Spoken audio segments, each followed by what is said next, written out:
So this is a RD 350, and Mr. Yazad, please come in the frame. So this is a second bike that I'm covering, and the important thing about this bike is for sale, and it's very rare to get a RD 350 that is Parsi owned and for sale. So Yazad, please talk about your RD in terms of the date of manufacturing.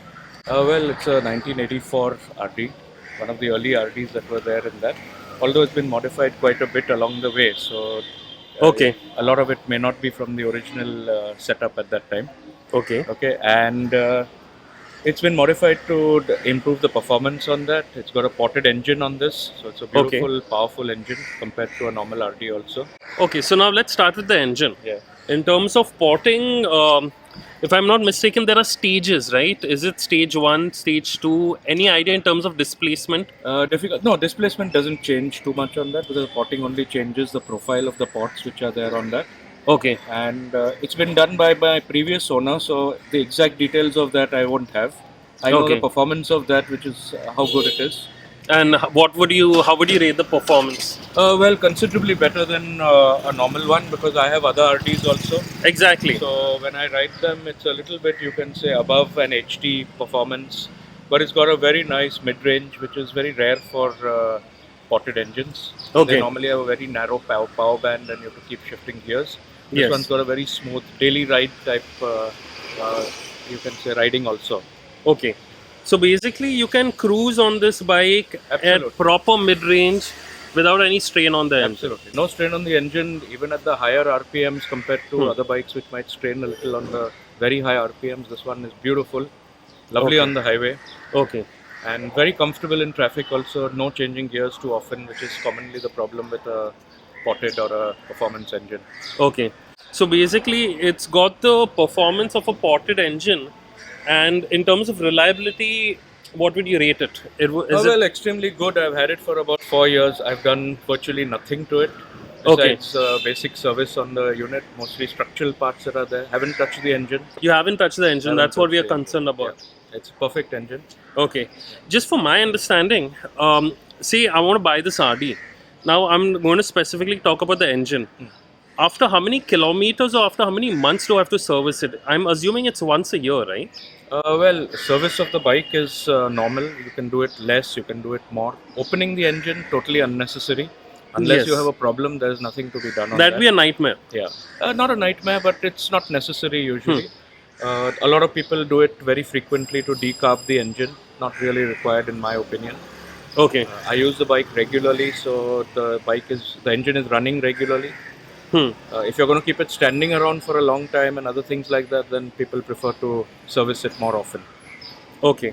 But how often do you service it, considering you use it on a daily basis? Like I said, in the last 3 to 4 years, I haven't touched the engine.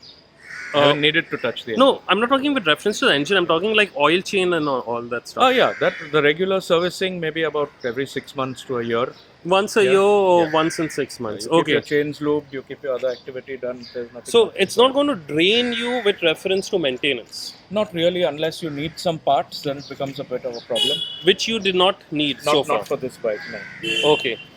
Now I know it's something that people will not be bothered, but in terms of range, I'm asking with reference to fuel efficiency. How much would this bike deliver? Well, ask any RD owner and he's going to lie to you. Okay. Yes. You can be completely sure of that. Yeah. There are guys who claim very high figures, but generally an RD will give you between about 15, 18, maybe at the most about 20 kilometers to the At the liter. most 20 Yeah, at the kilometers. most 20 kilometers to a liter. Fair enough. And if it's a engine without any leakage or without ring problem or anything, it's going to give you a good average. I mean, this is considered good for an RD. Okay, so I'm assuming this bike, even though it doesn't matter, but in the higher side of 20. No, up to 20. Up to 20 at to max. 20, yeah. Okay. That's a realistic figure on that. Yeah. Okay. You ask an RD guy, he'll give you the old Hero Honda adage to that, which is fill it, shut it, forget it. Don't think of what's happening in the middle. No, but actually, this is a fill it, shut it, forget it bike. Yeah. It's just that you got to fill it more often than a Hero Honda. Okay. I'm assuming the exhaust is standard. The exhaust is stock on this. But It's is this been- a HT exhaust or LT It's exhaust? an HT exhaust. It's built by a guy in Bombay because exhaust normally rot away they rust very badly. Okay. So most exhausts are either very badly dented or rusted and with Yes. holes, etc. We've got good guys making replica exhausts now. This is an example of that. And you know, performance-wise also, it's pretty good. and it didn't sound that loud in the traffic, so No, it isn't irritating to the ears. So that's.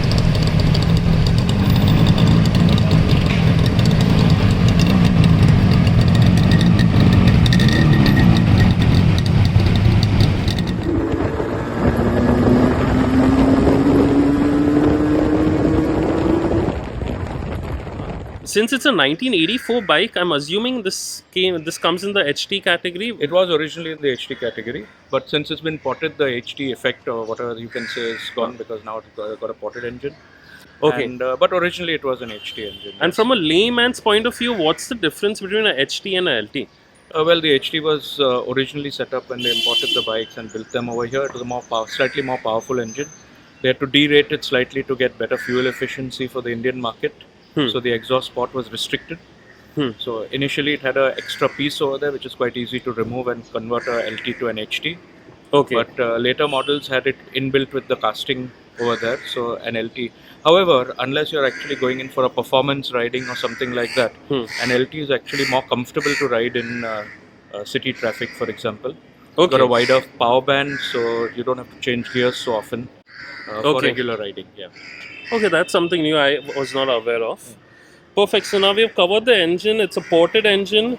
I know that's a red sign for quite a few hardcore RD lovers, but if it is reliable and the performance has increased, I think it's a welcoming factor.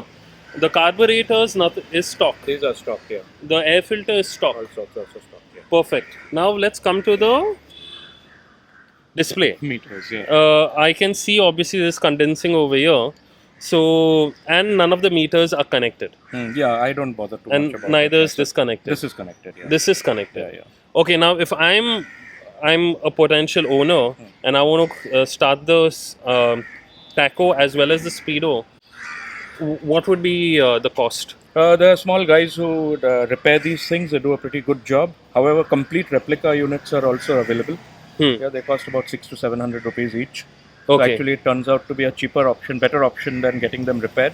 Okay. People who like to have the original and things like that, a good meter guy in every town or city is always there, and he'll fix it for you. Okay, so this is not a big deal. It can be fixed. Not a very big deal, yeah. Okay, and I'm assuming these meters are original. These are original, yes. Okay. You have the original RD handlebar. This one has handlebar. The original Rajdut. The mirrors, yeah. Mirrors. But the brake system has been modified. Yes. Now the entire front end has been modified, if you like to put it that way. Headlight is original? No, it's not an original. Okay. Now let's come to the brakes. This looks interesting. Let's start with the alloys. Yeah. Well, the whole front end is basically built in. It's from the original Enfield Fury. Okay. Which is a very, very robust and strong system. Of course, from the early 80s. Okay, so the suspension is from the Royal Enfield Fury. The Enfield Fury. It's basically a German import. There's nothing actually Enfield in it. Yes. Yeah. And it's a very sturdy, very strong system. The Enfield Fury is basically a rebatched version of the Zundap KS175 from Germany. The Fury 175 was basically an over-engineered bike with reference to its performance, with reference to its 5-speed transmission, with reference to the brake sourced from Brembo. The front suspension of the Fury was designed for higher capacity vehicles.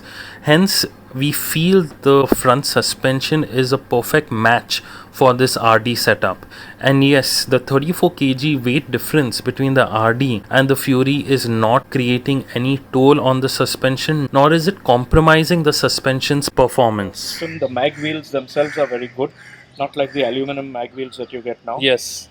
These are virtually indestructible. You have Germany right over there. Somewhere, yeah, it would be there on that. This would be the manufacturer's logo on that. Okay. Yeah. The disc brake is the old system of disc brake. It doesn't have a floating unit. It's not ventilated. Yes. Yeah. So it's also thicker. Okay. So you can say this is the early generation disc brakes that are there. Very efficient, no doubt. And how long will they last? Well, the disc will last forever. The disc pads will have to be changed. Brembo. Yeah, at some stage or the other. Okay, now if I need to change this pad, where can I get it? Is it from some superbike or will I have to custom make it? No, you can get them custom made over there. Local guys who build them glue it into position over there. It's relatively safe. It's not a problem. And the original may not be available because this you can say series was discontinued many years back. Yes. So in terms of changing the liner, in terms of custom making the liner, how expensive would it be and how many kilometers is it required? Well, Every 20, 30,000? if you get it repaired through a local guy, if your mechanic is good or whatever, he can get it done for $500. That's Okay. for 500 rupees on that. If you want to get the original, then you'll have to hunt it down and you'll probably get it a little bit more expensive. And like I said, I haven't changed them in the last 5 years. Okay. With regular use, maybe about 40-50,000 kilometers done. Okay. Without any problem, yeah. And Now- it was probably used well before that also. Now with reference to the suspension, Yeah. haven't you changed the what do you call rubber pads over here? The seals are original, seals? which have come with this. They don't normally get spoiled unless your tubes are damaged. These are good tubes, high quality chrome and the original setup. So it's Okay. not a problem. If they get pitted, they normally eat up the oil seals. Then you have to change them frequently. I've never had a problem on this. I can see it's. I mean, there's no oil leakage, so that's a good thing. Yeah. This is a original RD. It's a close to an original. Okay. Yeah, the shape is slightly different from that. Yeah, but it's about the original shape. Okay. Well, Perfect. I'd just like to mention a point over here that because it's a potted engine, it's got a free revving engine, so the engine braking on that is rather limited, which is why the front disc is a very good idea compared to the original drum brakes which were there, which were a little inadequate for. So the combination works out very well. I have it on Okay. more of my bikes also. Okay. Now, with reference to the engine, realistically, what is the cruising speed? This particular engine. This particular engine cruising, you can do about 120 on the highway as a regular hour on hour if you want. Top Okay. speed maybe at the most about 140, maybe a little more than that. Difficult Okay. to judge because you don't really try and ride it at the top No, speed you do all the not time. want to. Yeah. It is something that. But it's got a very powerful engine. It feels very good on the ghats. Okay. It is effortless on the ghats from that point of view. So, as compared to your stock RDs, this is definitely a level above. Level above, especially in overtaking, which makes a big difference. So if you're doing about 70, 80 on the highway, this bike overtaking another vehicle is much easier than with a conventional engine. Okay. Yeah. And the rear mags are also of The Fury. the Fury. Yeah. Okay. These are actually the original magnesium alloy wheels, which are very sturdy compared to the current aluminum alloy wheels, which Okay. I think most guys who have them complain that they get dented or they get damaged. These are absolutely fine. They're literally bulletproof. Okay. And coming to the end, this again is not original. What do you This call? is an original, but it's been re-chromed at some stage. Okay. Chroming in Bombay basically has a it's very, very difficult because it doesn't last very long. And you live right next to the ocean, so the exactly. humidity at your place as compared to Thane is much more. Very typical, yeah. Perfect.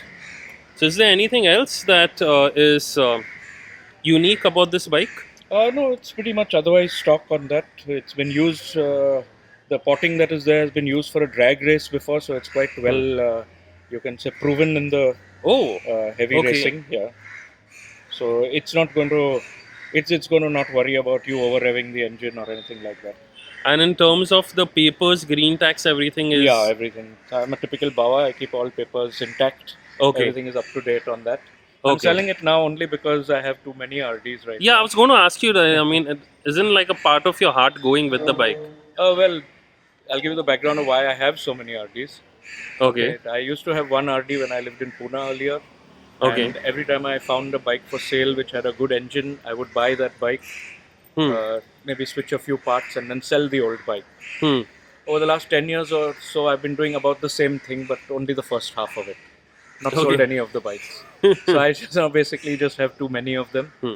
Selling two of them. One has just been sold about 10 days back. Yeah, that was a stock RD. That was a virtual stock RD, yeah. Okay. The buyers just will come and pick it up. He's going to get a lovely bike now. Yeah. If it's a Parsi owned bike, you can be rest assured that it's good quality. There's no two ways about it. So why don't you start the bike? Let's hear the bike out.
mid-range, the low-end torque, perfect, exactly what you mentioned. I haven't ridden RDs much, so I have a query. Usually, how heavy is the clutch? I found this clutch a little heavy. Is it normal for all the RDs to have a slightly heavy clutch? You'd normally have it quite heavy because compared to modern clutches like that, it's a little bit harder to press. But once you get used to it, it's never a problem really. Okay. And with reference to changing of clutch plates, after how many kilometers usually that is required in an RD? If you maintain the bike well and use it, it'll go for many years without change. I know people who have never changed the clutch plates on their bike, but they don't ride them heavy. Okay. Maybe every few years you might need to do that. You get replica plates now. It'll cost you a mechanic. It'll cost you within about $2,000 to get the complete work done. Okay, so within 2000 you can change the clutch plates, which is That's very right. reasonable. Yeah. Okay. Rest, I think the brakes, everything are perfect. I think it's a good machine. Whoever is lucky enough to own it. Obviously, Yazad will not mention the price regarding this machine. You can contact him on Instagram and the details will be mentioned there. So Yazad, to conclude, what kind of person will want to purchase this bike? Because I know quite a few people say, "Arey yaar, original hi chahiye." So what is your opinion? Well, the current trend of people who are buying RDs are not necessarily buying it for the performance. They're buying it as a more of a trophy bike in many cases, or as something which they can show off. So generally, they're looking for what would be called an original bike. That means everything should be original as far as possible. This is not one of them. Okay, this is a bike for someone who wants to have fun. Probably another RD owner who has one original bike and wants to have fun on another bike. Okay. Mostly it will be someone like that. I would prefer someone like that to buy it. Okay. Perfect. Okay. Hoping for the person to buy it to be from Bombay. Yeah. Because our group over here, many bikes are disappearing out of the city now. And hopefully the bike will stay in Bombay. Hopefully. Yeah. Perfect, Yazad. Thank you again. Okay.